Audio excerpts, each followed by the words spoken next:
Hello అండి, అందరికీ welcome back to my channel. నేను మీ అనుని. అందరు ఎలా ఉన్నారు? బాగున్నారా? అందరు బాగుండాలి, అందులో నేను ఉండాలి.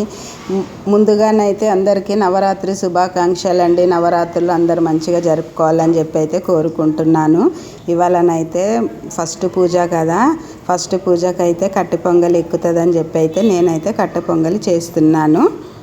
ఇవాళ మా దేవునికి నైవేద్యం అయితే ఇదే పెడుతున్నాము, ఫస్ట్ పూజ అని చెప్పేసి. ఒకవేళ మీకు నచ్చినట్లయితే మీరు కూడా ట్రై చేసుకోండి.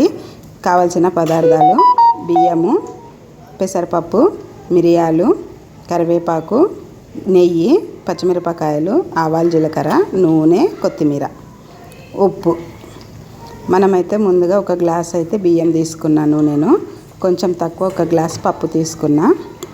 ఇవి రెండింటిని మంచిగా కడిగేసుకొని ఒకదానికి 3 గ్లాసులు అయితే వాటర్ వేసుకుంటున్నాను నేను.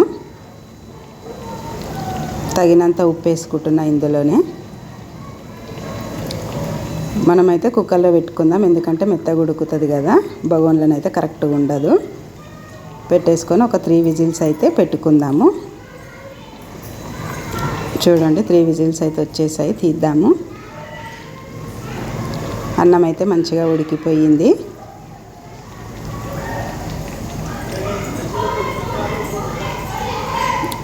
దీని పక్కకు పెట్టేసుకొని ఒక గిన్నెలను అయితే వేడి నీళ్ళు పోసుకొని వేడయిన తర్వాత ఆ వేడి నీళ్ళు మనము ఇందులో వేసుకుందాము. ఎక్కువ వేసుకుంటే పొంగిపోతుందని చెప్పేసి నేనైతే సగం వేసుకొని సగం ఇందులో వేసుకుంటున్నాను.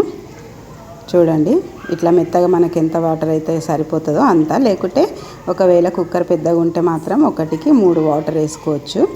పప్పుకి దీనికి కలిపేసి చూసుకొని వేసుకోవాలి. చూడండి, స్టవ్ మీద పెట్టేసి కొంచెం సేపు ఉడకబెడితే ఇలా మెత్తగా అయిపోతుంది. తర్వాత దాన్ని పక్కకు పెట్టేసి స్టవ్ ఆన్ చేసుకొని నెయ్యి వేసుకుందాము. కొంచెం నెయ్యి, కొంచెం నూనె వేసుకోండి. నెయ్యి ఉంటే నెయ్యి వేసుకోండి, నెయ్యి లేకుంటే నూనె వేసుకోండి, ఇష్టము. నెయ్యి వేస్తే మాత్రం స్మెల్ చాలా బాగుంటుంది. చూడండి, వేడయ్యింది. ఆవాలు, జీలకర్ర వేసుకుందాము.